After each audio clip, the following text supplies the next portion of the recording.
அன்பான மாணவ செல்வங்களுக்கு இந்நேர வணக்கங்கள். இன்றைய தினம் தரம் 10 மாணவர்களுக்குரிய சைவநெறி பாடத்திலே சுவாமி விபுலானந்தர் பற்றிய பாடப்பரப்பிலே இருக்கின்ற விடயங்களை நாங்கள் பார்க்க இருக்கிறோம். சைவ தமிழ் வளர்ச்சியிலே காலத்துக்கு காலம் பல்வேறு பட்டவர்கள் தோன்றி சமய வளர்ச்சிக்காகவும் தமிழ் வளர்ச்சிக்காகவும் அரும்பாடுபட்டிருக்கிறார்கள். அப்படி பாடுபட்டவர்களிலே குறிப்பிடத்தக்கவராக விளங்குபவர் சுவாமி விபுலானந்தர் ஆவார். சுவாமி விபுலானந்தர் எங்கே பிறந்தார், அவர் பிறந்த இடம், அவருடைய தாய் தந்தையருடைய பெயர், அவர் கற்ற கல்வி, அவருடைய பணிகள் என்கின்ற அடிப்படையிலே நாங்கள் பல்வேறு விடயங்களை பற்றி நோக்க இருக்கிறோம். சுவாமி விபுலானந்தர் மட்டக்களப்பு மாநகருக்கு தெற்கே 35 கிலோமீட்டர் தூரத்திலே காரைதீவு என்ற இடம் இருக்கிறது. இதை பார்த்து கொண்டிருக்கின்ற பிள்ளைகள் காரைதீவிலே இருக்கிற பிள்ளைகளும் இருப்பீர்கள், ஏனைய பிரதேசங்களைச் சேர்ந்த மாணவர்களும் இருப்பீர்கள். மட்டக்களப்பு மாநகருக்கு தெற்கே 35 கிலோமீட்டர் தூரத்திலே காரைதீவிலே 3/5/1892 சுவாமி விபுலானந்தர் பிறக்கிறார். இவருடைய தாய் தந்தையர் யார் என்றால், தந்தையினுடைய பெயர் சாமி தம்பி என்பது இவருடைய தந்தையினுடைய பெயர்.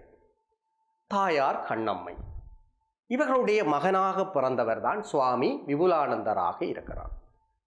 சுவாமி விபுலானந்தர் சமயம், மொழி, இலக்கியம், கலை, கல்வி என பல துறைகள் சார்ந்து இவருடைய பணிகள் அமைந்திருந்தன.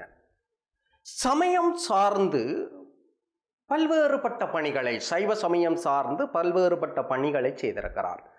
தமிழ் மொழி வளர்ச்சியிலும் இவர் குறிப்பிடத்தக்க பணிகளை செய்திருக்கிறார். நாங்கள் பின்னாலே பார்க்க இருக்கின்றோம். இலக்கிய பணிகளை செய்திருக்கின்றார், கலை பணிகளை செய்திருக்கின்றார். கலை பணிகளிலே இயல், இசை, நாடகம் என்கின்ற முத்தமிழ்களில் நாடகத்தமிழ், இசைத்தமிழ் போன்றவற்றினுடைய வளர்ச்சிக்கும் சுவாமி விபுலானந்தருடைய நூல்கள் மிக முக்கியமான இடத்தை பெற்றிருக்கின்றன. கல்வி பணியும் இவருடைய பணிகளிலே மிகவும் முக்கியமானதாக இருக்கின்றது. பாடசாலைகளை அமைத்திருக்கின்றார். அதே நேரத்திலே சுவாமி விபுலானந்தர் பல்வேறு விதமான பணி முன்னெடுப்புகளை அதிபராக இருந்திருக்கின்றார், ஆசிரியராக கடமையாற்றி இருக்கின்றார். அப்போ பல்வேறுபட்ட கல்வி பணிகளிலும் சுவாமி விபுலானந்தர் குறிப்பிடத்தக்கவராக இருக்கின்றார். அப்போ சமயப்பணி, மொழி, தமிழ் மொழி பணி, இலக்கிய பணி, கலைப்பணி, கல்வி பணி என்று பல துறைகள் சார்ந்த வகையிலே சுவாமி விபுலானந்தரை நாங்கள் நோக்கக்கூடியதாக இருக்கின்றது. அடுத்த விஷயமாக நாங்கள் பார்க்கின்ற போது சுவாமி விபுலானந்தருடைய கல்வி புலமை. சுவாமி விபுலானந்தர் ஆரம்ப கல்வியை தன்னுடைய ஊரிலேயே காரைதீவில் ஆரம்ப கல்வியை பெற்றிருக்கிறார். சுவாமி விபுலானந்தர் காரைதீவிலே தன்னுடைய ஆரம்ப படிப்பை முடித்திருக்கின்றார். அதைத் தொடர்ந்து ஆங்கில கல்வி, இவர் ஆங்கில கல்வியை எங்கே பெற்றார் என்றால், கல்முனை மெதடிஸ்த ஆங்கில பாடசாலையிலும் மட்டக்களப்பு புனித மைக்கேல் கல்லூரியிலும் பெற்றிருக்கிறார். இவருடைய ஆங்கில கல்வி, ஆங்கிலத்திலேயும் புலமை பெற்றவராக இருந்திருக்கிறார், ஆங்கில புலமையாளராக இருந்திருக்கிறார். அப்போ ஆங்கில கல்வியை கல்முனை மெதடிஸ்த ஆங்கில பாடசாலையிலும் மட்டக்களப்பு புனித மைக்கேல் கல்லூரியிலும் ஆங்கில கல்வியை பெற்றிருக்கிறார். அதே நேரத்திலே 1908ஆம் ஆண்டிலே கேம்பிரிட்ஜ் சீனியர் தேர்விலே சித்தி அடைந்திருக்கிறார். அந்த காலத்திலே நடந்த பரீட்சையிலே சித்தி அடைந்திருக்கின்றார். 1908 கேம்பிரிட்ஜ் சீனியர் தேர்விலே சித்தி அடைந்திருக்கின்றார். கொழும்பு ஆங்கில அரசினர் பயிற்சி கலாசாலையிலே ஆசிரியர் பயிற்சி பெற்றிருக்கின்றார். இவர் ஒரு பயிற்றப்பட்ட ஆசிரியராகவும் இருந்திருக்கிறார். கொழும்பு ஆங்கில அரசினர் பயிற்சி கலாசாலையில் ஆசிரியர் பயிற்சி பெற்றிருக்கின்றார். அப்போ ஆசிரியர் பயிற்சி பெற்ற ஒருவராகவும் இருக்கின்றார். அதே நேரத்தில் பிள்ளைகள் 1915 கொழும்பு தொழில்நுட்ப கல்லூரியிலே விஞ்ஞானத்தில் பட்டய சான்று பெற்றார். பட்டய சான்று என்பது டிப்ளோமா என்று சொல்வார்கள். அப்போ 1915 கொழும்பிலே தொழில்நுட்ப கல்லூரியிலே விஞ்ஞான பாடத்தில் பட்டய சான்றிதழ் பெற்றவராகவும் சொல்லப்படுகின்றார். இதே நேரத்திலே இவர் தமிழ் மொழி புலமையாளனாகவும் இருந்திருக்கிறார். தமிழ் மொழியிலே பல புலமைகள் பெற்றிருந்தார். மதுரை தமிழ்ச்சங்க பண்டிதர் பரீட்சையிலே சிறப்பு சித்தி எய்தினார். அப்போ வேறொரு அதுக்கு பிறகுதான் வேற சொல்லுவார்கள் பண்டிதர் மயில்வாகனன் என்று சொல்லுவார்கள். பண்டிதர் மயில்வாகனம் என்று சொல்லுவார். மயில்வாகனனார் என்று சொல்வார். அப்ப இவருடைய இளமை பெயர் மயில்வாகனனார். பிறகு பின்னுக்குத்தான் விபுலானந்தர் என்ற பெயர் கொடுக்கப்படுகிறது. யார் கொடுத்தது, எந்த சந்தர்ப்பத்திலே கொடுக்கப்பட்டது என்று பின்னாலே பார்ப்போம். அப்ப விபுலானந்தர் என்பவர் மயில்வாகனம் என்ற பெயரோடு தான் பிறக்கிறார். மதுரை தமிழ்ச்சங்க பண்டிதர் பரீட்சையிலே சித்தி எய்தினார். அந்த சித்தி எய்தினாலே பண்டிதர் மயில்வாகனார் என்று அழைக்கப்பட்டவர். தமிழ் மொழி புலமையாளனாக, ஒரு விஞ்ஞான டிப்ளோமா முடித்தவராக, அதே நேரத்தில் விஞ்ஞான பட்டதாரியாகவும் பின்னுக்கு ஆகுகின்றார். கொழும்பு ஆங்கிலர் அரசினர் பயிற்சி கலாசாலையிலே ஆசிரியர் பயிற்சி பெற்றவராக இருக்கிறார். 1908 கேம்பிரிட்ஜ் சீனியர் தேர்விலே சித்தி பெற்றிருக்கின்றார். அதே நேரத்திலே இவர் ஆங்கில கல்வி பெற்றவராகவும் இருக்கின்றார். அப்ப இவருடைய கல்வி நிலைமைகள் பற்றிய விஷயத்தை நாங்கள் இப்போ பார்த்திருக்கிறோம். பிள்ளைகள் பாருங்க, காரதீவிலே ஆரம்ப கல்வியை பெற்றிருக்கின்றார்.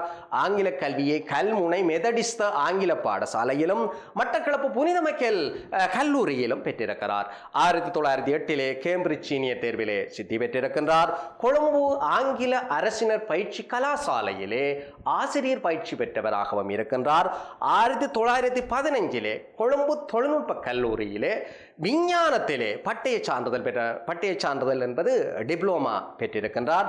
அதே நேரத்திலே மதுரை தமிழ்ச்சங்கத்தை நடத்திய பண்டித பரீட்சையிலே சித்தி எய்தியவராகவும் இருக்கிறார். அடுத்த விடயமாக நாங்கள் பார்க்கின்ற போது சுவாமி விபுலானந்தர், நான் ஆரம்பத்திலேயே சொல்லியிருக்கிறேன், ஒரு அதிபராக, ஒரு ஆசிரியராக பணியாற்றி இருக்கிறார். அதிபராக, ஆசிரியராக பல்வேறு முகங்கள் இவருக்கு இருக்கிறது. பல்வேறு விதமான பணிகளை இவர் செய்திருக்கிறார். பல்வேறு பதவிகளை வகித்திருக்கின்றார். இப்பொழுது விபுலானந்தருடைய அதிபர் ஆசிரியர் பணிகள் பற்றி நாங்கள் பார்த்தால் 1917 யாழ்ப்பாணம் புனித சம்பித்திரியார் கல்லூரியிலே விஞ்ஞான ஆசிரியராக பணியாற்றினார். இவர் தமிழ் புலமையாளராக இருந்த அதே நேரத்திலே விஞ்ஞானத்திலேயும் புலமை பெற்றிருந்தார். அவர் விஞ்ஞான ஆசிரியராக பணிபுரிந்தார்.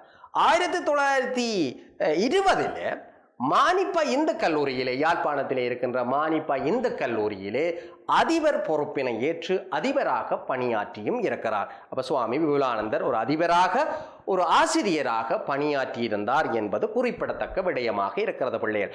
அடுத்த விஷயமாக நாங்கள் பார்த்தால் சுவாமி விபுலானந்தர் தன்னுடைய வாழ்க்கையை ஒரு துறவு வாழ்க்கையாக கொண்டு செல்வதற்கு அவரை தூண்டிய சம்பவம் இருக்கிறது. சுவாமி விபுலானந்தர் துறவிலே நாட்டம் கொள்வதற்கான காரணம் என்ன என்று உங்களுக்கு கேள்வி கேட்கிற போது கூட கேட்பார்கள். சுவாமி விபுலானந்தர் துறவு நாட்டத்தை தூண்டிய சம்பவம் யாது என்றால் உங்களுக்கு தெரிய வேணும்.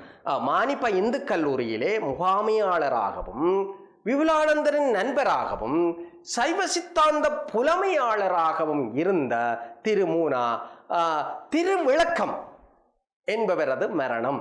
அவர் திடீரென்று இறந்ததனாலே அவரும் புலமையாளர், இவர்கள் புலமை நாட்டத்தின் காரணமாக நல்ல நண்பர்களாக இருக்கிறார்கள், நல்லா பழகுகிறார்கள். அப்படி பழகுகிற போது மானிப்பா இந்து கல்லூரியுடைய முகாமையாளராகவும் சைவ சித்தாந்த புலமையாளராகவும் இருந்த திருவிளக்கம் என்பவருடைய மரணத்தின் காரணமாக இவருடைய மனம் என்ன செய்கிறது என்றால் துறவை நாடுகிறப்போ, எங்களுடைய வாழ்க்கையிலே ஏதாவது ஒரு இழப்பு ஏற்படுகிற போது பிள்ளைகள், எங்களுடைய வாழ்க்கை சம்பவங்களிலே நாங்கள் ஏதாவது ஒரு துன்பமான நிகழ்வை சந்திக்கிற போது எங்களுக்கு வாழ்க்கையில் ஒரு வெறுப்பு வரும். என்னடா இது வாழ்க்கை என்கின்ற ஒரு நிலைமை வரும். அப்படி ஒரு நிலைமை வருகிற போது இந்த உலக வாழ்க்கை நிலையில்லை என்பதை உணர்ந்து கொள்ளுகிறார். இந்த வாழ்க்கை உலக வாழ்க்கை நிலையில்லை என்பதை உணர்ந்ததனாலே அவருடைய மனம் துறவை நாடி செல்வதாக அமைந்திருக்கிறதை பார்க்கக்கூடிய. அப்ப உங்கள்கிட்ட கேள்வி கேட்டால் நீங்கள் சொல்லக்கூடியதாக இருக்க வேண்டும். அடுத்த விஷயத்துக்கு வருவோம் பிள்ளைகள். சுவாமி விபுலானந்தர் இப்படி அவருடைய நண்பர் திருவிளக்கத்தினுடைய மரணத்துக்கு பிறகு இவருடைய மனமானது துறவு நாட்டத்திலே ஈடுபட்டு கொண்டிருக்கிற போது என்ன நடக்கிறது என்றால், சுவாமி விபுலானந்தருக்கும் ராமகிருஷ்ண மிஷனுக்கும் இடையிலே ஒரு தொடர்பு ஏற்படுகிறது. சுவாமி விபுலானந்தருக்கும் ராமகிருஷ்ண மிஷனுக்கும் இடையிலே தொடர்பு ஏற்படுகிறது. உங்களை ராமகிருஷ்ண மிஷனை பற்றி நீங்கள் அறிந்திருப்பீர்கள். ராமகிருஷ்ண மிஷனை நிறுவியது யார் என்றால் சுவாமி விவேகானந்தர் என்பவர் தான் ராமகிருஷ்ண மிஷனை நிறுவினார். ராமகிருஷ்ணருடைய சீடன் சுவாமி விவேகானந்தர் என்பவர் தான் ராமகிருஷ்ண மிஷனை நிறுவுகிறார். இந்த ராமகிருஷ்ண மிஷனுடைய பணிகள் உலகளாவிய ரீதியிலே பணி முன்னெடுப்புகள் செய்கின்ற வகையிலே இது பெரும் அளவிலே வளர்ச்சி பெற்றிருந்தது.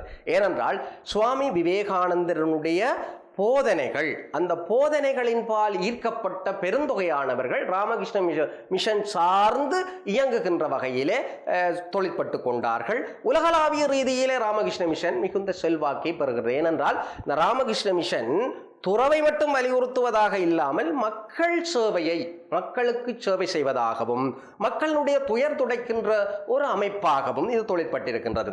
அதாவது ராமகிருஷ்ணனுடைய ஒரு ஏழைக்காக ஒருவனுடைய இதயம் இறங்க வேண்டும் என்கின்ற அந்த சிந்தனையை சுவாமி விவேகானந்தர் செயல் வடிவப்படுத்தி கொடுத்தார். அதன் விளைவாக ராமகிருஷ்ண மிஷன் உலகளாவிய ரீதியிலே புகழ் பெற்றதாக இருந்தது. அது இலங்கையிலும் தன்னுடைய தாக்கத்தை செலுத்தியிருந்தது. இலங்கையிலும் செல்வாக்கு பெற்றதாக இருந்திருக்கிறது. அப்போ ராமகிருஷ்ண சங்கம் உலகளாவிய ரீதியிலே செல்வாக்கு பெற்று பல துறவிகள் இலங்கையிலும் போதனை செய்தார்கள். அப்படி போதனை செய்து கொண்டு வருகிற போது சுவாமி விபுலானந்தர் அவருடைய போதனையின் பால் ஈர்ப்படைந்தார். இதனாலே அவருடைய மனம் ஏற்கனவே துறவை நாடி இருந்ததனாலே அவருடைய அந்த துறவு சிந்தனை, அவருடைய மனம் துறவை மேலும் வலுப்படுத்துகிற வகையிலே அவர் துறவுக்காக செல்லுகின்ற நிலைமையை ஏற்படுத்தி இருந்தது. அப்போ ராமகிருஷ்ண மிஷனுடைய போதனையினாலே துறவு மனப்பாங்கு இவருக்கு வலுப்பெற்றிருந்தது.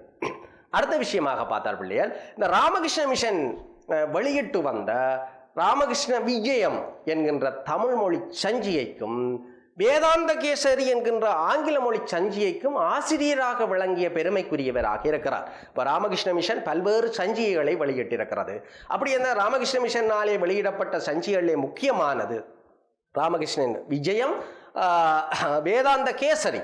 இந்த சஞ்சிகைகள் வெளிவருகிற போது இதனுடைய ஆசிரியராக பணியாற்றுகின்ற வாய்ப்பு சுவாமி விபுலானந்தருக்கு கிடைத்தது. அது ஒரு மிகப்பெரிய வரப்பிரசாதமாக அவர் ஏற்று அதை மிகவும் நேர்த்தியாக செய்து கொடுத்திருக்கிறார். அப்போ ராமகிருஷ்ண மிஷனுக்கும் சுவாமி விபுலானந்தருக்கும் இடையிலே இருக்கின்ற அந்த தொடர்பு என்னென்றால் 1922 மயிலாப்பூரில் இருந்த ராமகிருஷ்ணன் மடத்தில் இணைந்து கொண்டார். 1922 மயிலாப்பூரிலே இருந்த ராமகிருஷ்ண மடத்திலே இணைந்து கொண்டு அதனுடைய பணி முன்னெடுப்புகளை அவர்களோடு சேர்ந்து இயங்குகின்ற வகையிலே வருகின்றார். சுவாமி சர்வானந்தா அவர்கள்தான் இவருக்கு விபுலானந்தர் என்கின்ற பட்டத்தையும் பெயரையும் கொடுத்திருக்கிறார், திருநாமத்தையும் கொடுத்திருக்கிறார். நாங்கள் பின்னாலே பார்க்க இருக்கின்றோம். ராமகிருஷ்ண சங்கம் உலகளாவிய ரீதியிலே செல்வாக்கு பெற்றிருந்த என்று பார்த்திருக்கிறோம். அதே நேரத்தில் ராமகிருஷ்ண மிஷனுடைய துறவிகளினுடைய போதனை இவருடைய துறவு மனப்பாங்கை மேலும் வலுப்படுத்தி இருக்கிறது. அதிலும் குறிப்பாக ராமகிருஷ்ண மிஷனோடு இணைந்ததனுடைய விளைவாக ராமகிருஷ்ண விஜயம் என்கின்ற தமிழ் மொழி சஞ்சிகைக்கும் வேதாந்த கேசரி என்கின்ற ஆங்கில மொழி சஞ்சிகைக்கும் ஆசிரியராக இருந்திருக்கிறார் என்பதை ஞாபகத்தில் வைத்துக் கொள்ளுங்கள். சுவாமி விபுலானந்தருடைய பிறநாமங்கள் பிரபோத சைத்தன்யர் என்கின்ற பிரமச்சரிய நாமம் இருக்கிறது. பிரபோத சைத்தன்யர் என்ற பெயரோடு தான் ஆரம்பத்திலே இவருடைய பணி முன்னெடுப்புகள் மேற்கொள்ளப்பட்டிருக்கிறதை நாங்கள் அறிந்து கொள்ள வேண்டும். அப்போ பிரபோத சைத்தன்யர் என்று அழைக்கப்படுபவர் யார் என்றால் சுவாமி விபுலானந்தர். அதே நேரத்தில் மயில்வாகனம் என்கின்ற பெயர், இவருக்கு இளமை பெயர் மயில்வாகனம், விபுலானந்தர் என்கின்ற திருநாமமும் இவருக்கு கொடுக்கப்பட்டிருக்கிறதை நாங்கள் பார்த்து கொள்ளக்கூடிய. அப்போ பிரபோத சைத்தன்யர், மயில்வாகனம் என்கின்ற பெயரும் இவருக்கு இருக்கிறது. அப்போ மயில்வாகனத்துக்கு விபுலானந்தர் எனும் திருநாமத்தை சூட்டியவர் நான் ஏற்கனவே சொன்னேன். சுவாமி விபுலானந்தர் ராமகிருஷ்ண மிஷனோடு இணைந்து தொழிற்பட்டு கொண்டிருக்கிற காலகட்டத்திலே இவருக்கு திருநாமம் ஒன்று கொடுக்கப்படுகிறது. மயிலாப்பூரிலே ராமகிருஷ்ண மடத்தின் தலைவராக விளங்கிய ராமகிருஷ்ண பரமஹம்சரின் நேரடி சீடர்களில் ஒருவராகிய சுவாமி சிவானந்தர் தான் சுவாமி விபுலானந்தர் என்கின்ற பெயரை இவருக்கு கொடுக்கிறார், திருநாமத்தை கொடுக்கிறார். ராமகிருஷ்ணருக்கு பல சீடர்கள், விவேகானந்தர் கூட ராமகிருஷ்ணருடைய சீடன் என்று சொன்னார், முக்கியமான சீடர். அப்ப அந்த சீடர்களை போல ராமகிருஷ்ண பரமஹம்சரனுடைய சீடர்களில் ஒருவராக விளங்குகின்ற சிவானந்தர் மயிலாப்பூரினுடைய மடத்தினுடைய தலைவராக விளங்கிய காலகட்டத்திலே சுவாமி விபுலானந்தர் என்கின்ற திருநாமத்தை இவருக்கு சூட்டினார். அப்ப மயில் வாகனத்திற்கு விபுலானந்தர் எனும் நாமத்தை சூட்டியவர் யார் என்றால் சிவானந்தர் என்று ஞாபகம் வச்சுக்கொள்ள. அவர் யார் என்றால் ராமகிருஷ்ணனுடைய சீடன், அதே நேரத்தில் மயிலாப்பூர் ராமகிருஷ்ண மடத்தினுடைய தலைவராக விளங்கியவர் என்பதையும் நீங்கள் ஞாபகத்திலே வைத்துக்கொள்ள வேண்டும். அப்போ இதை நீங்கள் தொடர்ந்து பார்த்து கொண்டமாக இருந்தால் அடுத்த விஷயமாக நாங்கள் பார்த்தால் பிள்ளைகள், ராமகிருஷ்ண மிஷனோடு இவர் இணைந்து தொழிற்பட்டு கொண்டிருக்கிற காலகட்டத்திலே பிள்ளைகள், இந்த ராமகிருஷ்ண மிஷன் ஏற்கனவே சொன்னதான் உங்களுக்கு பல்வேறு சமூக பணி முன்னெடுப்புகளை ராமகிருஷ்ண மிஷன் செய்து கொண்டு வந்தது. இந்த சமூக பணி முன்னெடுப்புகளிலே கல்வி பணி என்பதும் ராமகிருஷ்ண மிஷனுடைய பணிகளிலே குறிப்பிடத்தக்கது. சமூக தொண்டுகளை அவர்கள் செய்து கொண்டு வருகிற அதே நேரத்தில் கல்வி பணி முன்னெடுப்புகளையும் செய்திருக்கிறார்கள். கல்வியினூடாக மாணவர்களை, அதாவது ஏழை மாணவர்களை கல்வியிலே மேல்நிலைக்கு கொண்டு வர வேண்டும் என்கின்ற அடிப்படையில் ராமகிருஷ்ண மிஷனுடைய சார்ந்த வகையில் பல பாடசாலைகள் இலங்கையிலே நிறுவப்பட்டது. அதோடு இணைந்து சுவாமி விபுலானந்தர் பாடசாலையினுடைய ஒரு நிறுவனராகவும் தொழிற்பட்டிருக்கிறார். கல்லடியிலே சிவானந்தா ஆண்கள் பாடசாலை, தன்னுடைய குரு சிவானந்தர் என்பது சுவாமி விபுலானந்தருடைய குருவாக இருக்கிறார். அந்த குருவினுடைய பெயரையே கல்லடி சிவானந்தா ஆண்கள் பாடசாலையாக இருக்கிறது. இந்த கல்லடி ஆனந்த சிவானந்தா பாடசாலை தான் உங்களுடைய பாட புத்தகத்தில் இருக்கிறது. ஏனைய பல பாடசாலைகளையும் நிறுவியிருக்கிறார். ஆனைப்பந்தி ராமகிருஷ்ண மிஷன் பெண்கள் பாடசாலை, காரைதீவு சாரதா வித்தியாலயம், திருகோணமலை இந்து கல்லூரி, பண்ணை வைத்தீஸ்வரா கல்லூரி போன்ற பாடசாலைகளை நிறுவுவதற்காக ராமகிருஷ்ண மிஷனோடு இணைந்து சுவாமி விபுலானந்தர் இந்த பாடசாலைகளை ஒரு நிறுவனராகவும் தொழிற்பட்டிருக்கிறார். அப்போ பாடசாலைகள் என்பது மிகவும் ஒரு முக்கியமான ஒன்றாக இருக்கிறது. அந்த பாடசாலைகளினுடைய தோற்றம், அந்த பாடசாலைகளினுடைய இயக்கத்துக்கு சுவாமி விபுலானந்தருடைய பணிகள் ஈழத்திலே மிக முக்கியமாக இருக்கிறது. அதே நேரத்தில் பிள்ளைகள், இந்த ராமகிருஷ்ண மிஷன் சார்ந்த பாடசாலைகளினுடைய முகாமையாளராக கடமையாற்றி இருக்கின்றார். பல பிரதேசங்களிலே, இலங்கையிலே பல்வேறு பிரதேசங்களிலே பாடசாலைகளை அமைத்திருக்கிறார்கள். அந்த அமைக்கப்பட்ட பாடசாலைகளினுடைய ஒரு பொது முகாமையாளராக கடமையாற்றி இருக்கின்ற ஒரு பெருமைக்குரியவராகவும் சுவாமி விபுலானந்தர் விளங்குகிறார் என்பதை நாங்கள் பார்த்து கொள்ள வேண்டும். அடுத்த பாருங்கோ, இந்த கல்லடி சிவானந்தா ஆண்கள் பாடசாலை, ஆனைப்பந்தி ராமகிருஷ்ண மிஷன் பெண்கள் பாடசாலை, காரைதீவு சாரதா வித்தியாலயம், திருகோணமலை இந்து கல்லூரி, வண்ணை வைத்தீஸ்வரா கல்லூரி போன்ற பாடசாலைகளுடைய நிறுவனராக ராமகிருஷ்ண மிஷனோடு இணைந்து தொழிற்பட்டிருக்கிறார். உங்களுடைய பாட புத்தகத்திலே சிவானந்த வித்தியாலசாலை என்கின்றது தான் குறிப்பிடப்பட்டிருக்கு. பல பாடசாலைகளை நிறுவியிருக்கிறார் என்று சொல்லியிருக்கு. மேலதிக விளக்கத்துக்காக நீங்கள் அந்த பாடசாலைகளை பார்த்துக் கொள்ளலாம். அதே நேரத்தில் ராமகிருஷ்ண மிஷன் சார்ந்த பாடசாலைகளுடைய பொது முகாமையாளராக கடமையாற்றி இருக்கின்ற பெருமைக்குரியவராகவும் சுவாமி விபுலானந்தர் இருக்கிறார் என்பது குறிப்பிடத்தக்க விடயமாக இருக்கிறது. பிள்ளைகளே, அடுத்த விஷயமாக நாங்கள் பார்த்து கொள்வோமாக இருந்தால் பிள்ளைகளே, சுவாமி விபுலானந்தர் அதிபராக கடமையாற்றி இருக்கிறார் என்று அறிந்தீர்கள். சுவாமி விபுலானந்தர் ஒரு ஆசிரியராக கடமையாற்றி இருக்கின்றார் என்று அறிந்தீர்கள். இதே நேரத்தில் சுவாமி விபுலானந்தர் பல்கலைக்கழக பணியிலும் மிக முக்கியமான ஒருவராக தொழிற்பட்டிருக்கிறார். இந்த பல்கலைக்கழக பணி என்று சொல்லி நாங்கள் பார்த்தோமாக இருந்தால் பிள்ளைகளே, அண்ணாமலை பல்கலைக்கழக தமிழ்துறை பேராசிரியராக கடமையாற்றி இருக்கிறார். அண்ணாமலை பல்கலைக்கழகத்தினுடைய தமிழ்துறை பேராசிரியராக அந்த காலத்திலே கடமையாற்றினார். 1931 1933 காலகட்டங்களிலே சுவாமி விபுலானந்தர் இந்தியாவிலே அண்ணாமலை பல்கலைக்கழகத்தினுடைய தமிழ்துறை பேராசிரியராக கடமையார். தமிழ்துறை என்பது அந்த பல்கலைக்கழகத்திலே கொண்டு வரப்பட்ட காலத்தில் இவர் பேராசிரியராக இருக்கிறார். உலகில் தமிழுக்கான முதலாவது பேராசிரியராக விளங்கினார்.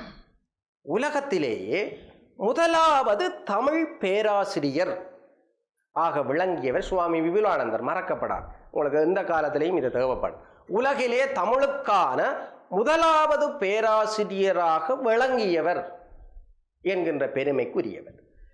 இதே நேரத்தில் இலங்கையிலும் முதலாவது தமிழ்துறை பேராசிரியர் சுவாமி விபுலானந்தர் தான், மறக்கக்கூடாது. இலங்கையிலும் முதலாவது தமிழ்துறை பேராசிரியர் சுவாமி விபுலானந்தர். 1943 இந்த இலங்கை பல்கலைக்கழகத்தினுடைய தமிழ்துறை பேராசிரியராக கடமையாற்றிய முதலாவது தமிழ்துறை பேராசிரியர். ரெண்டு விஷயத்தை நீங்கள் ஞாபகம் வச்சிருக்கணும். சுவாமி விபுலானந்தன் தமிழ் துறை பேராசிரியர் என்ற வகையிலே, ஒன்று உலகிலே முதலாவது தமிழ்துறை பேராசிரியர், ரெண்டு இலங்கையிலே முதலாவது தமிழ்துறை பேராசிரியராகவும் சுவாமி விபுலானந்தர் இருக்கின்ற பெருமைக்குரியவர்.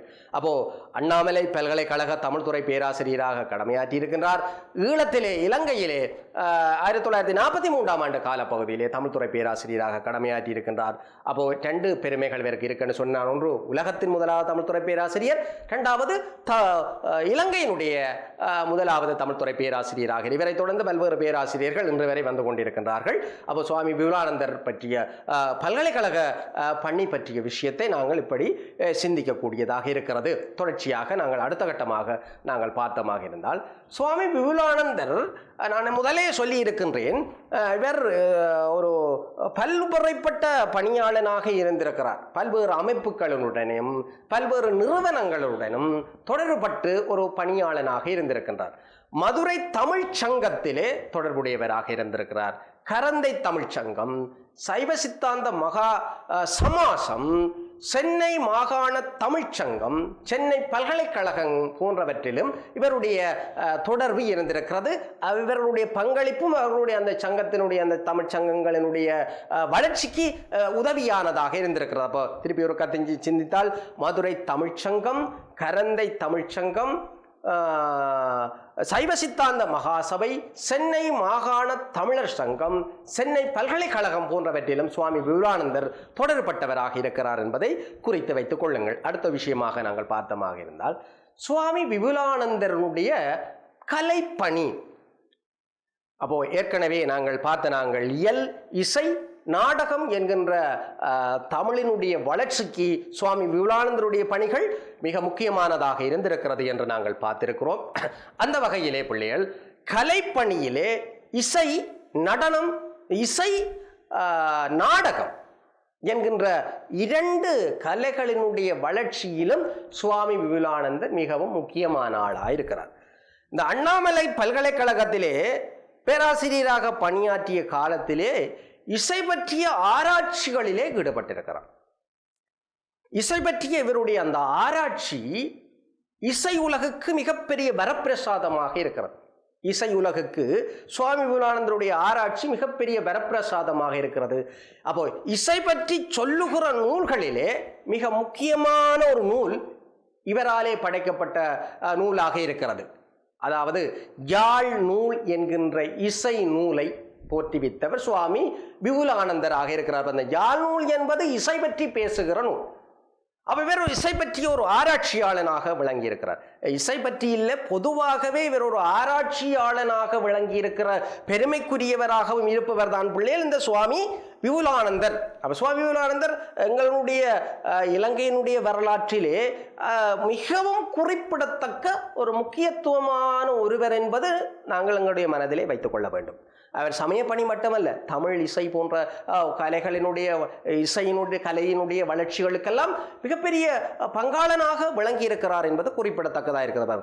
இசை பற்றிய ஆராய்ச்சி நூல் 1947 ஜூன் மாதம் தமிழ்நாட்டிலே திருக்கொள்ளாம்பூதூரில் கோவில், அந்த இடத்திலே இருக்கின்ற ஒரு கோவிலிலே யாழ் நூல் என்ற பெயரிலே அரங்கேற்றப்பட்டது.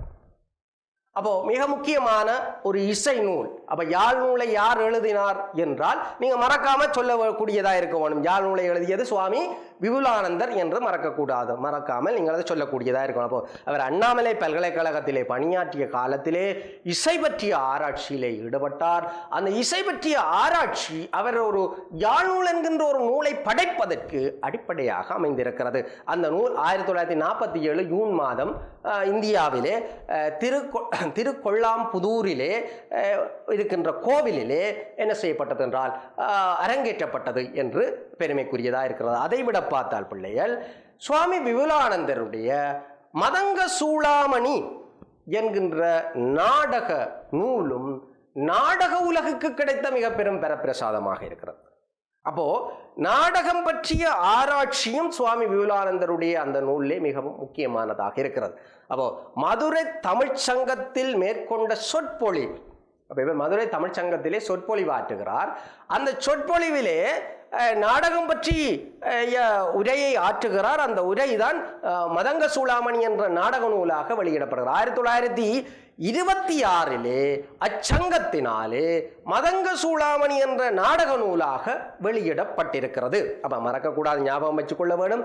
சுவாமி விபுலானந்தருடைய கலைப்பணி என்று கேட்டால் கலைப்பணி, இசை, நாடகம் என்ற 2 துறைகளினுடைய வளர்ச்சிக்கும் முக்கியமான பணி செய்திருக்கின்றார். அவை இசை பற்றிய ஆராய்ச்சி, நாடகம் பற்றிய ஆராய்ச்சிகளாக இருந்திருக்கிறது என்பது குறிப்பிடத்தக்க விடயமில்லை. அப்போ இசை பற்றிய ஆராய்ச்சி நூல் 1947 மதங்க சூளாமணி என்கின்ற நூல் 1926 கிறிஸ்துவுக்கு பிற்பட்ட காலம் 1926 வெளியிடப்பட்ட நூலாக இருக்கிற 2 நூல்கள் சுவாமி விபுலானந்தருடைய நூல்களிலே இசை,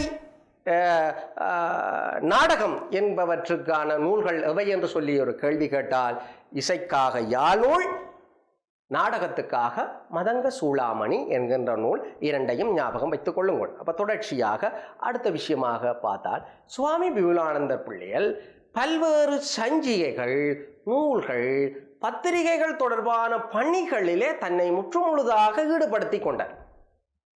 சுவாமி விபுலானந்தர் பல்வேறுபட்ட கோணங்களிலே பணி செய்த ஒரு பணியாளன் என்று எங்களுக்கு தெரியும். அப்ப பல்வேறுபட்ட கோணங்களிலே பணி செய்திருக்கிறார் என்றால் அவர் ஒரு சஞ்சிகை, நூல், பத்திரிகை போன்றவற்றினுடைய பணிகளும் இவருடைய பணிகளிலே குறிப்பிடத்தக்கதாக இருக்கிறது.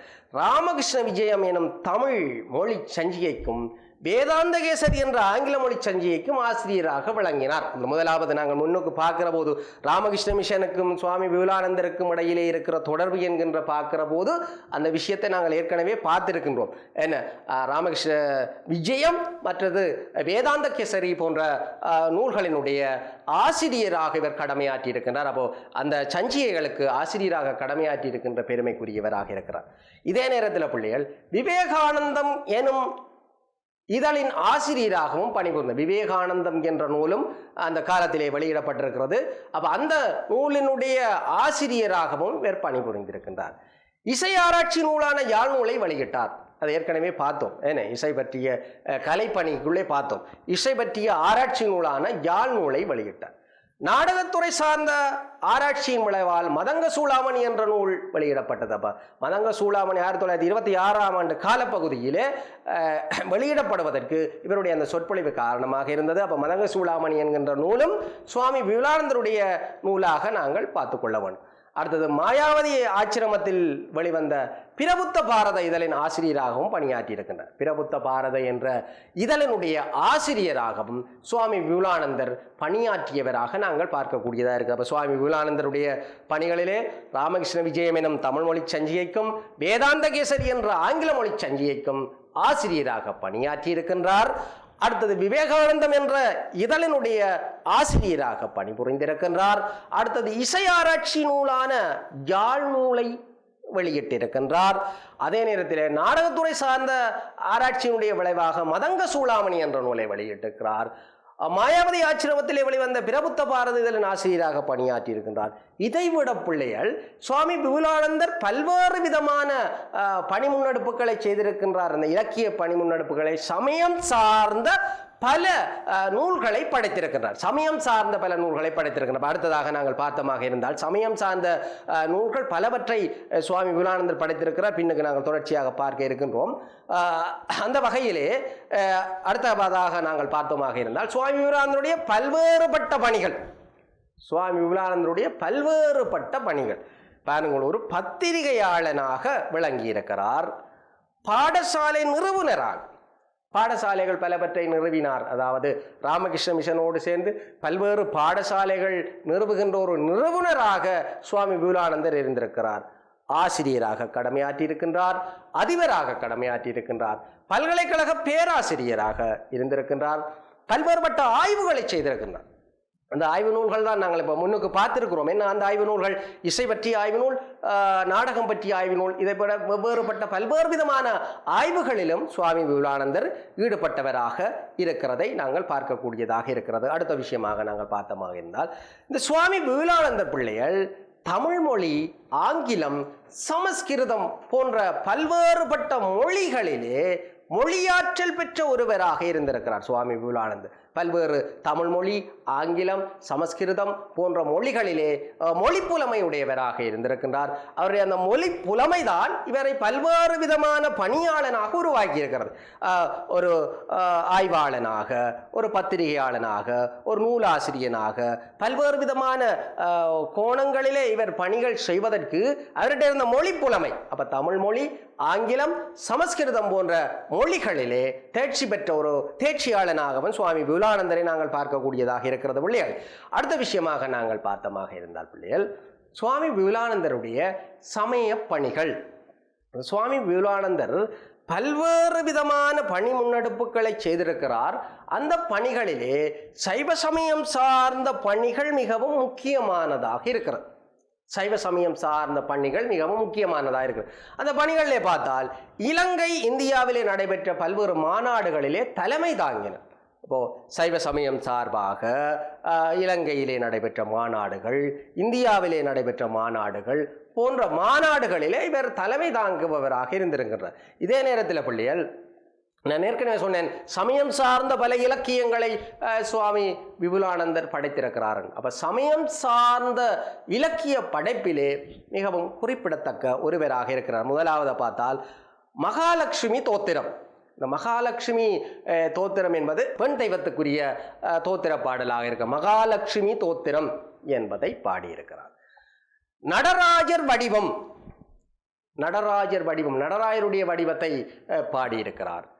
கணேச தோத்திர பஞ்சகம், கணேச தோத்திர பஞ்சகம் என்பதை பாடியிருக்கிறார். விநாயகர் மீது பாடியிருக்கிறார் போன்ற பல நூல்களை இயற்றியிருக்கிறார்.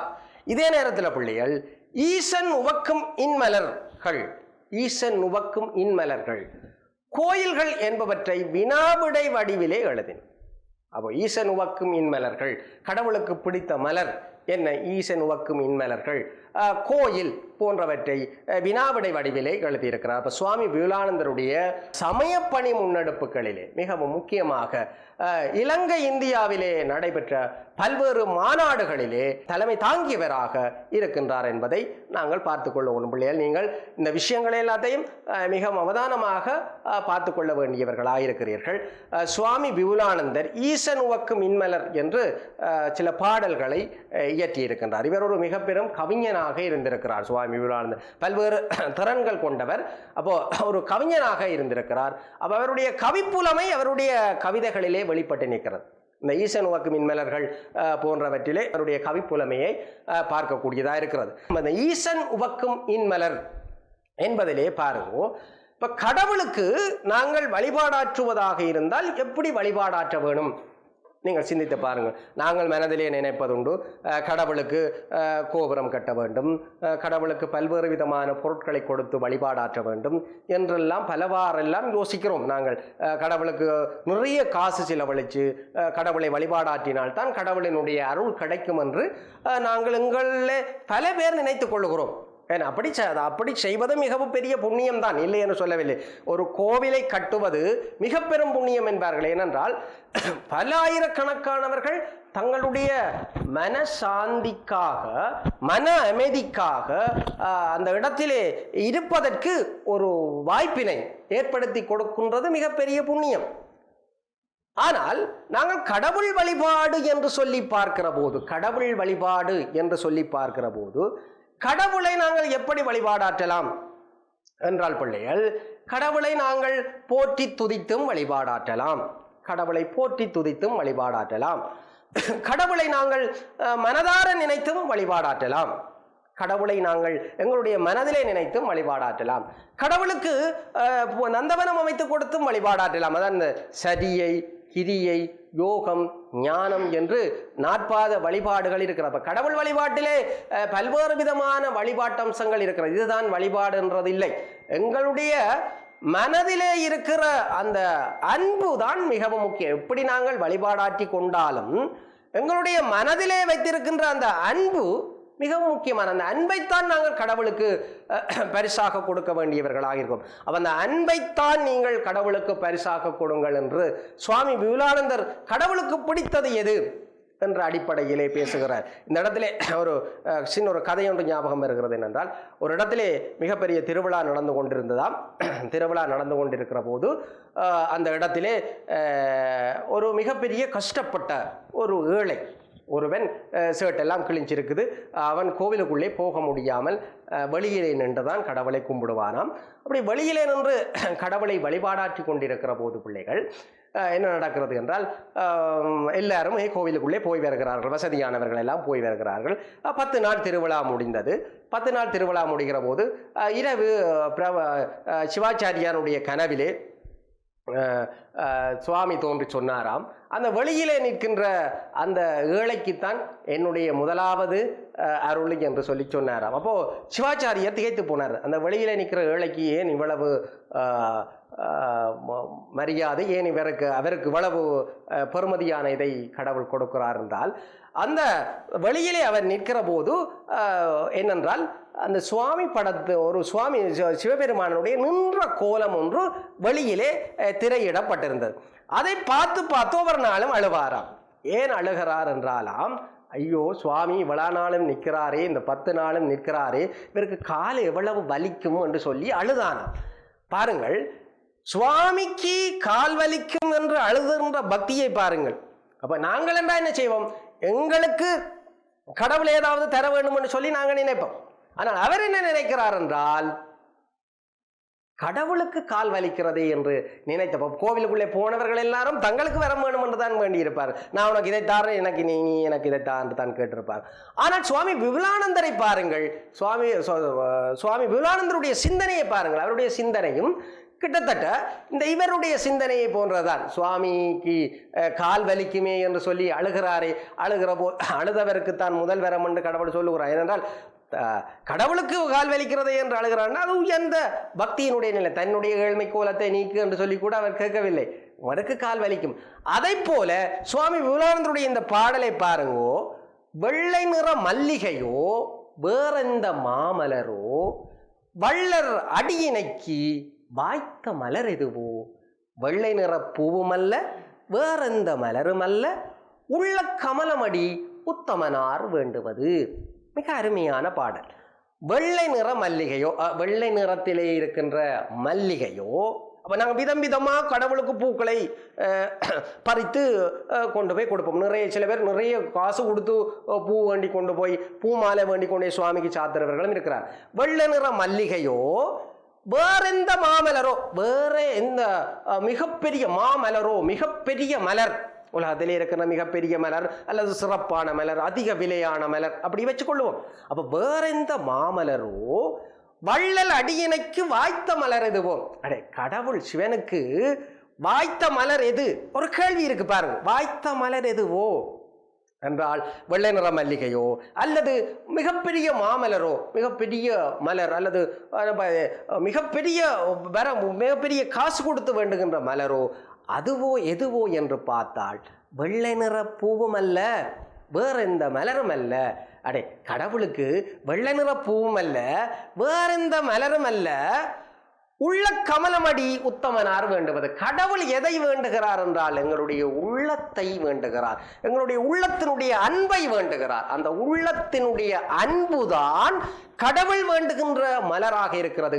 அந்த மலர் கடவுள் வேண்டுகின்ற அந்த அன்பைத்தான் நாங்கள் கடவுளுக்கு கொடுக்கணும். அதான் ஈசன் உவக்கும் இன் மலர். இது தொடர்ந்து வேறு பாடல்களும் இருக்கிறது. 2-3 பாடல்கள் தொடர்ச்சியாக போகிறது. உங்களுடைய பாட புத்தகத்திலே இந்த பாடம் இருக்கிறப்போ, வெள்ளை நிற மல்லிகையோ வேறெந்த மாமலரோ வள்ளல் அடியினைக்கு வாய்த்த மலர் எதுவோ, வெள்ளை நிற பூவும் அல்ல வேறெந்த மலரும் அல்ல, உள்ள கமலமடி உத்தமனார் வேண்டுவது. அப்ப நாங்கள் கடவுளுக்கு கோடி கோடியாக கடவுள் எங்கள்கிட்ட கேட்கல. நாங்கள் சில வேளையில கவலைப்படுவோம், என்னிட காசு இல்லையே, பணம் இல்லையே, கடவுளை வழிபடுவதற்கு என்னாலே முடியவில்லையே என்று சொல்லி நாங்கள் பல பேர் கவலைப்படுவதுண்டு. கடவுள்கிட்ட போறதாக இருந்தால் நீங்கள் தூய்மையான மனத்தோடு கடவுள்கிட்ட நீங்கள் போனால் அந்த தூய்மையான உள்ளமே உங்களை கடவுளோடு சேர்க்கும் என்ற அடிப்படையிலே சுவாமி விபுலானந்தர் சமயப்பணி முன்னெடுப்புகளோடு கூட இதை தொடர்படுத்தி நாங்கள் பார்க்கலாம். ஒரு புதுவிதமான சிந்தனையாக இருக்கிறது. அப்போ கடவுளுக்கு நீங்கள் அன்பை கொடுங்கள் என்கின்ற அடிப்படையிலே சுவாமி விபுலானந்தருடைய சிந்தனை அமைந்திருக்கிறதை பார்க்கக்கூடியதாக இருக்கிறது. அப்போ சுவாமி விபுலானந்தர் பிள்ளைகள் கல்வி பணியாற்றி இருக்கின்றார், சமய பணியாற்றி இருக்கின்றார். கல்வி பணிக்காக இவர் ஒரு ஆசிரியராக கடமையாற்றி இருக்கின்றார், அதிபராக கடமையாற்றி இருக்கின்றார், பல்கலைக்கழக பேராசிரியராக கடமையாற்றி இருக்கின்றார், பல பாடசாலையினுடைய நிறுவனராக இருந்திருக்கிறார். ஞாபகம் வச்சுக் கொள்ளுங்க பிள்ளைகள், கல்வி பணிக்காக சுவாமி விபுலானந்தர் அதிபராக கடமையாற்றி இருக்கின்றார், ஆசிரியராக கடமையாற்றி இருக்கின்றார், பல்கலைக்கழக பேராசிரியராக கடமையாற்றி இருக்கின்றார். அதே நேரத்தில் பல பாடசாலைகள் உருவாக்கப்படுவதற்கு சுவாமி விபுலானந்தர் மிகவும் முக்கியமான ஒருவராக இருந்திருக்கிறார். ராமகிருஷ்ண மிஷனோடு சேர்ந்து அதை ஏற்கனவே பார்த்தோம். இப்போ சமயப்பணிகளிலே நாங்கள் பார்த்தது மிக முக்கியமானதாக பல்வேறு நூல்களை எழுதியிருக்கிறார். சிவன் மீது, அம்மன் மீது, விநாயகர் மீது பல்வேறு நூல்களை படைத்திருக்கிறார். அதே நேரத்தில் பிள்ளைகள் மிக முக்கியமாக அந்த ஈசன் உவக்கும் இன்னலர்கள் மிக அருமையான பாடல், அதை பார்த்திருக்கிறோம். அந்த கடவுளுக்கு பிடித்தது அந்த அன்பு என்பது மிகவும் முக்கியமானதாக இருக்கிறது என்று சொல்லி பார்த்திருக்கிறோம். இதே நேரத்தில் பிள்ளைகள் சமுதாய பணி, இது உங்களுடைய சிந்தனையிலே நீங்கள் ஞாபகம் வைத்துக் கொள்ள வேண்டும். சமுதாய பணி என்பது சுவாமி விபுலானந்தருடைய பணிகளிலே மிகவும் முக்கியமானதாக இருக்கிறது. தீண்டாமை ஒழிப்பு இயக்கத்திலே ஈடுபட்டார். அதென்ன தீண்டாமை ஒழிப்பு என்றால் பிள்ளைகள், அந்த காலத்திலே இந்த உயர்ந்தவர்கள் தாழ்ந்தவர்கள் என்கின்ற வர்க்க வேறுபாடுகள் காணப்பட்டது. அப்போ உயர்வு தாழ்வுகள் எப்போவுமே பிரச்சனையானது தான். சமயத்தினுடைய வளர்ச்சியிலே அது பிரச்சனையை கொடுத்து கொண்டிருக்கும். பொதுவான சமூக வாழ்க்கையை விட சமயத்திலே அது பிரச்சனையை கொடுத்து கொண்டிருக்கும். சமய வளர்ச்சிக்கு அது தடையாக இருக்கும் என்ற அடிப்படையிலே சுவாமி விபுலானந்தரும் சிந்தித்திருக்கிறார். அப்போது நாயன்மார்கள் பாடுகிற போது பாடினார்கள், என்ன எல்லாரையும் சமனாக பார்த்து பாடினார். தில்லைவாழ் அந்தனர்தம் அடியார்க்கும் அடியேன், திருநீலகண்ட குயவனுக்கும் அடியேன் என்று எங்களுடைய சுந்தரமூர்த்தி சுவாமிகள் பாடினார். இப்போ எல்லாரையும் ஒரு குடைக்கு கீழே கொண்டு வருகின்ற அந்த நிலைப்பாடு நாயன்மார்களிடத்திலே இருந்திருக்கிறது. இப்போ அதே போல சுவாமி விபுலானந்தர் அந்த காலத்திலே தீண்டாமை ஒழிப்பு இயக்கத்திலே ஈடுபட்டிருக்கிறார். தீண்டாமை ஒழிப்பு இயக்கம் என்றால் அந்த உயர்ந்தவர்கள் தாழ்ந்தவர்கள் என்று, இவர்கள் தீண்டத்தகாதவர்கள் என்று சொல்லி புறக்கணிக்கப்பட்டவர்கள், அவர்களினுடைய நல்வாழ்வுக்காக அந்த தீண்டாமை ஒழிப்பு இயக்கத்திலே ஈடுபட்ட மிக முக்கியமான ஒருவராக நாங்கள் சுவாமி விபுலானந்தரை பார்த்து கொள்ளுவோம்.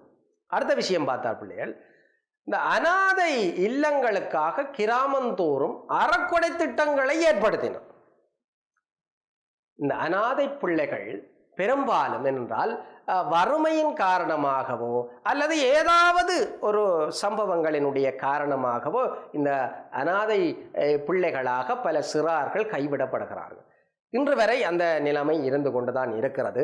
அப்போ அந்த சுவாமி விபுலானந்தர் வாழ்ந்த காலத்தில், அந்த காலத்திலேயே இந்த மனுஷன் இப்படி சிந்தித்திருக்கிறது என்றால் மிகப்பெரிய ஒரு மகானாக நாங்கள் இவரை யோசிக்கலாம். ஏனென்றால் அனாதை இல்லங்களிற்காக கிராமங்கள் தோறும் அறக்கொடை திட்டங்களை ஏற்படுத்தினார். இந்த அறக்கொடை திட்டங்களை ஏற்படுத்தியது என்பது மிகவும் ஒரு முக்கியமான பணியாக பார்த்து கொள்ளக்கூடியதாக இருக்கிறது. அதை விட பாருங்க பிள்ளைகள், ஏழை மாணவர்களினதும் அனாதை குழந்தைகளினதும் முன்னேற்றத்துக்கான கல்வி பணி முன்னெடுப்புகளை செய்தார். மிகவும் முக்கியமானது. இந்த வசதியான பிள்ளைகள் ஏதோ ஒரு விதத்திலே கற்றுக்கொள்வார்கள். வசதியான பிள்ளைகள் ஏதோ ஒரு வகையிலே அவர்கள் தங்களுடைய கல்வியை பெற்றுக்கொள்ளக்கூடியதான ஒரு நிலைமை இருக்கும். ஆனால் யார் கல்வியை இழக்கிற நிலைமை வரும் என்றால் ஏழைகளாக இருக்கின்றவர்களும் அனாதைகளாக இருக்கின்றவர்களும் தங்களுடைய கல்வியை இழக்கின்ற ஒரு நிலைமை ஏற்படும். அப்போ இந்த நிலைமையை சரி செய்ய வேண்டும் என்றால் அந்த பிள்ளைகளை கருத்தில் எடுக்க வேண்டும். இன்றைக்கும் மிக பெரும் அருங்கொடையாளர்கள் பல பிள்ளைகளினுடைய கல்வி வளர்ச்சிக்காக தங்களுடைய பணிகளை செய்து கொண்டிருக்கிறார்கள் பிள்ளைகள். அது மிக முக்கியமானது. அவருடைய பணிகளினாலே இன்றைக்கும் அந்த சமூகம் ஒரு உயிரோட்டமான சமூகமாக இருக்கிறது. சுவாமி விபுலானந்தர் காலத்திலே மட்டுமல்ல, இன்றைக்கும் பல பணியாளர்கள் செய்கிறார்கள்.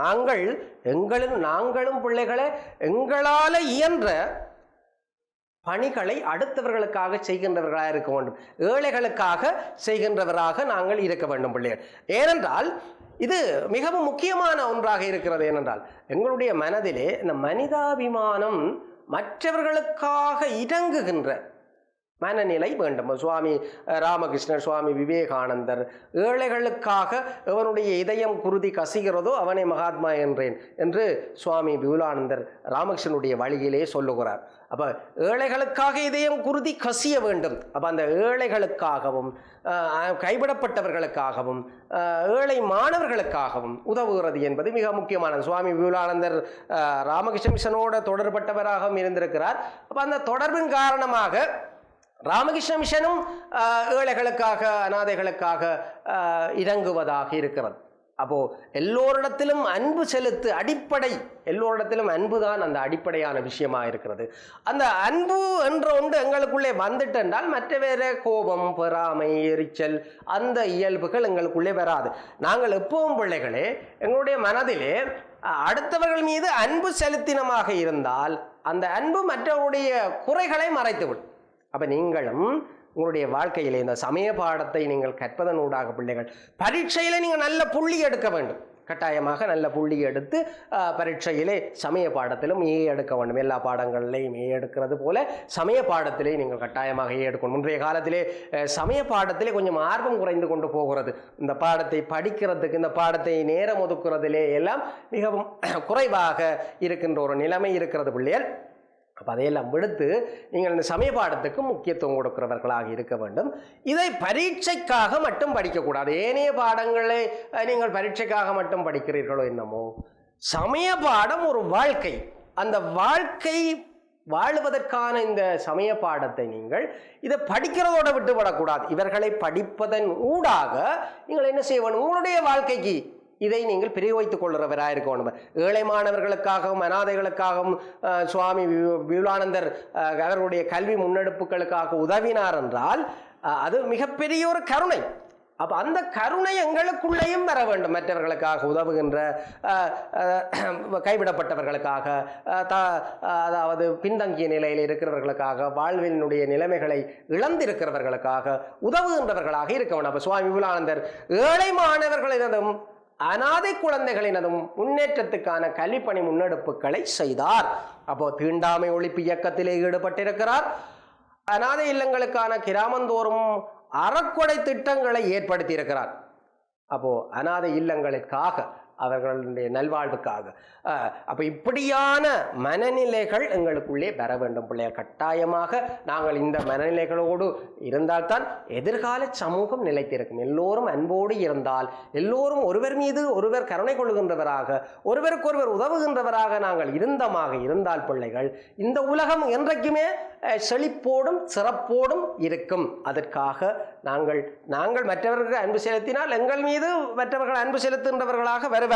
அப்போ இந்த பாடங்களை நாங்கள் படிக்கிறதன் ஊடாக பிள்ளைகள் நாங்கள் முக்கியமாக சிந்திக்க வேண்டிய விடயம், இந்த பெரியார்களுடைய வாழ்க்கைகள் எங்களுக்கு எதை கற்றுத்தருகிறது. நாங்கள் பரீட்சைகளை நல்ல புள்ளி எடுக்க வேண்டும். நீங்கள் இதெல்லாம் நோட் பண்ணி வச்சுக்கொள்ள வேண்டும். உங்களுடைய வாழ்க்கையிலே பரீட்சை புள்ளியோடு உங்களுடைய மனநிலைகளிலும் இவர்களைப் போல வாழ வேண்டும். இவர்களைப் போல எங்களுக்குள்ளேயும் கருணை என்கின்ற ஒன்று இருக்க வேண்டும். அடுத்தவர்களுக்கு உதவுகின்ற நிலை இருக்க வேண்டும். பிழையான நடத்தைகளிலிருந்து நாங்கள் விலகி நடக்க வேண்டும் என்ற அந்த அடிப்படை சிந்தனைகள் இருக்க வேண்டும். அப்போ தீண்டாமை ஒழிப்பு இயக்கத்தில் ஈடுபட்டிருக்கின்றார். அனாதை இல்லங்களுக்காக கிராமந்தோறும் அறக்கொடை திட்டங்களை ஏற்படுத்தியிருக்கின்றார். ஏழை மாணவர்களும் அனாதை குழந்தைகளின் முன்னேற்றத்துக்காகவும் கல்வி முன்னெடுப்புகளை செய்தார் என்பது மிகவும் முக்கியமானதாக இருக்கிறது. அப்போ நாங்கள் அடுத்த விஷயமாக சுவாமி விவேகானந்தரனுடைய பாடப்பரப்பை நாங்கள் படித்திருக்கிறோம். அதிலே வினா விடைகளை நாங்கள் நோக்க இருக்கின்றோம் பிள்ளைகள். இப்போ நாங்கள் பார்த்த விஷயத்தை ஒரு மனதிலே சிந்தித்து பார்த்தால், சுவாமி விவேகானந்தர் தன்னுடைய வாழ்க்கையிலே துறவு வாழ்க்கையை மேற்கொண்டிருக்கிறார். அவர் துறவு வாழ்க்கையை மேற்கொள்வதற்கான காரணமும் உங்களுக்கு தெரியும். இப்போ பார்க்க இருக்கின்றோம் விடையை திருப்பி இருக்கா. துறவு வாழ்வை மேற்கொண்ட சுவாமி விவேகானந்தர் ராமகிருஷ்ண மிஷனோடு இணைந்து பல்வேறு பணி முன்னெடுப்புகளை செய்திருக்கிறார்.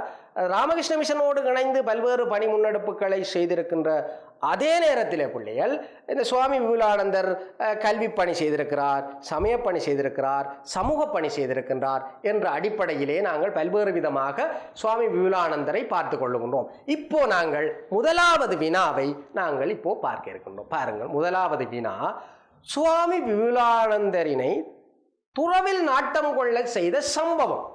யோசிச்சு பாருங்கள், ஏற்கனவே பார்த்திருக்கின்றோம். இவரது நெருங்கிய நண்பர் திருவிளக்கம் என்பவர் மரணம். இவர் ஒரு சைவ சித்தாந்த பண்டிதராகவும் இருந்தார். மானிப்பா இந்து கல்லூரியினுடைய முகாமையாளராகவும் கடமையாற்றியிருக்கின்றார். இவர் திடீரென்று இறந்து போயிருந்தார். இவரோட நல்ல நெருக்கமான ஒரு நட்பை சுவாமி விவேகானந்தர் ஏற்படுத்தி இருந்தார். அப்போ இவருடைய மரணம் அவருடைய மனதிலே மிகப்பெரிய தாக்கத்தை உண்டு பண்ணியது. அந்த தாக்கத்தின் காரணமாக சுவாமி விவேகானந்தர் துறவை நாடினார். அடுத்த வினாவாக நாங்கள் பார்த்தமாக இருந்தால், சுவாமி விவேகானந்தர் எழுதிய இசை நாடகத்துறை சார்ந்த நூல்கள். சுவாமி விவேகானந்தர் எழுதிய இசை நாடகத்துறை சார்ந்த நூல்கள். என்னென்ன நூல்களை எழுதியிருக்கிறார் ஏற்கனவே நாங்கள் பார்த்திருப்போம். இசை நாடகம் சார்ந்த நூல்கள். இசை சார்ந்த நூல் என்பது யாழ் நூல், நாடகம் சார்ந்த நூல் என்பது மதங்க சூளாமணி. இந்த ரெண்டு நூல்களும் மிகவும் முக்கியமானது. யாழ் நூல் இவர் ஒரு ஆராய்ச்சி செய்து ஆராய்ச்சியினூடாகத்தான் இந்த யாழ் நூலை தோற்றுவித்திருக்கிறார். அதே போல மதங்க சூளாமணி என்கின்ற நூலும் ஒரு நாடகத்துறையினுடைய வளர்ச்சிக்கு உதவியானதாக இருக்கிறது. நீங்கள் மறுபடியான கேள்விகளை கேட்பாங்க.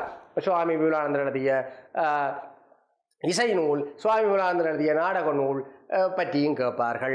இதே நேரத்தில் பிள்ளைகள் சுவாமி விவேகானந்தர் பற்றி கேட்குற முன்னா அவருடைய நூல்கள், அவருடைய சமய பணிகள், அவருடைய கல்வி பணிகள் என்ற ஏதாவது ஒரு விஷயத்தை எடுத்து வச்சுக்கொண்டு அதில் வினாக்கள் கேட்கப்படுவது வழமையாக இருக்கிறது. அடுத்த வினாவாக நாங்கள் பார்த்து கொண்டமாக இருந்தார் பிள்ளைகள், சுவாமி விவேகானந்தருடன் தொடர்பட்ட பாடசாலைகள். சுவாமி விவேகானந்தருடன் தொடர்பட்ட பாடசாலைகள், பாடசாலைகள் இவரோட தொடர்பட்டதாக இருந்திருக்கிறது. இவருடன் தொடர்பட்ட பாடசாலைகள் என்று நாங்கள் அடிப்படையில் பார்த்தமாக இருந்தால் பிள்ளைகள் என்னென்ன பாடசாலைகள் இப்போ விடையே நாங்கள் பார்த்துக்கொள்வோம். என்ன சுவாமி விவேகானந்தருடைய தொடர்பட்ட பாடசாலைகள் என்ற அடிப்படையிலே அவராலே தோற்றுவிக்கப்பட்ட பாடசாலைகளை இப்போ நாங்கள் விடையை பார்த்தோம் பிள்ளைகள். சரியோ? அப்போது மானிப்பாய் இந்து கல்லூரி, மானிப்பாய் இந்து கல்லூரிக்கும் சுவாமி விவேகானந்தருக்கும் என்ன தொடர்பு, என்ன சம்பந்தம் இருக்கிறது என்றால், மானிப்பாய் இந்து கல்லூரியின் அதிபராக விளங்கியவர் யாழ்ப்பாணத்திலே இருக்கிறது. மானிப்பாய் இந்து கல்லூரியினுடைய அதிபராக இருந்தவர் சிவானந்தா வித்தியாலயம். இந்த சிவானந்தா என்பவர், சிவானந்தர் என்பது சுவாமி விவேகானந்தருடைய குரு. அந்த சுவாமி விவேகானந்தருடைய குருதான் சிவானந்தர். அப்ப சிவானந்தருடைய பெயரிலே கல்லடியிலே உருவாக்கப்பட்டதுதான் எந்த பாடசாலை? சிவானந்தா வித்தியாசாலை. புனித சம்பத்திரியார் கல்லூரி, புனித சம்பத்திரியார் கல்லூரியிலே விஞ்ஞான பாட ஆசிரியராக கடமையாற்றினார் என்று அறிந்திருக்கிறோம். விஞ்ஞான பாட ஆசிரியராக கடமையாற்றியிருக்கிறார் என்று அறிந்திருக்கிறோம். இதே நேரத்தில் பிள்ளைகள் கல்முனை மெதடிஸ்த ஆங்கில பாடசாலை, புனித மக்கேல் கல்லூரி போன்றவற்றிலே இவர் ஆங்கில கல்வியை பெற்றவர் என்று சொல்லி பார்த்துருக்கோம். இவரோட தொடர்பட்ட முன்னுக்கும் இவர் பணி செய்த பாடசாலைகள், பின்னுக்கு இருக்கின்ற 2 பாடசாலைகளும் இவர் கல்வி கற்ற பாடசாலைகளாக இருக்கிறது. அப்போ இவருடன் தொடர்பட்ட பாடசாலைகளாக இவற்றை நாங்கள் பார்த்தோம். மானிப்பாய் இந்து கல்லூரி, சிவானந்தா வித்தியாலயம், புனித சம்பத்திரியார் கல்லூரி, கல்முனை மெதடிஸ்த ஆங்கில பாடசாலை, புனித மைக்கேல் கல்லூரி போன்றவற்றை நாங்கள் நோக்கி கொள்ளக்கூடியதாக இருக்கிறது. அடுத்தது சுவாமி விவேகானந்தருடன் தொடர்பட்ட நிறுவனங்கள். சுவாமி விவேகானந்தர் பிள்ளைகள் பல்வேறு நிறுவனங்களோடு தொடர்பட்ட ஒருவராக இருந்திருக்கிறார்.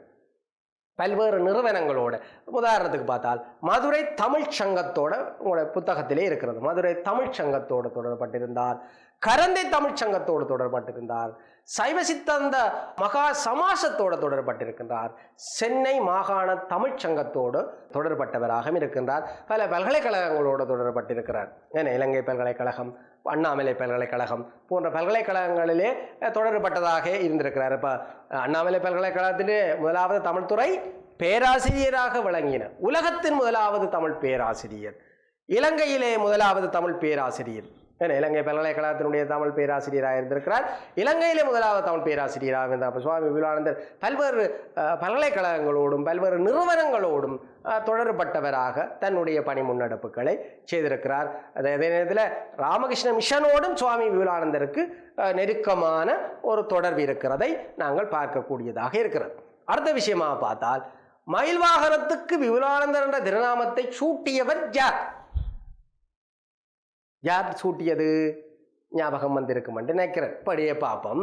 சுவாமி சிவானந்தர் தான் மயில் வாகனத்துக்கு விபுலானந்தர் என்ற நாமத்தை கொடுத்திருக்கிறார். அப்போ விபுலானந்தர் என்ற பெயரும் கொடுக்கப்பட்டது. சரிதானோ பிள்ளைகளே? இப்போ நீங்கள் இந்த பாடப்பரப்பிலே பல விடயங்களை கற்றிருப்பீர்கள். குறிப்பிட்ட நேரத்துக்குள்ளே குறிப்பிட்ட விஷயங்களை நாங்கள் பார்க்கக்கூடியதாக இருந்தது. நீங்கள் இந்த பாடத்தை படிப்பதனூடாக உயர்ந்த புள்ளிகளை உங்களுடைய பரீட்சையிலே எடுக்க வேண்டும். இந்த இடர்காலத்திலும் நீங்கள் நல்ல கல்வியை பெற வேண்டும் என்று இறைவனை பிரார்த்தித்து கொண்டு எதிர்காலத்திலே நீங்கள் நல்ல பிரஜைகளாக வாழ வேண்டும் என்று வாழ்த்தி விடைபெறுகிறேன். நன்றி, வணக்கம்.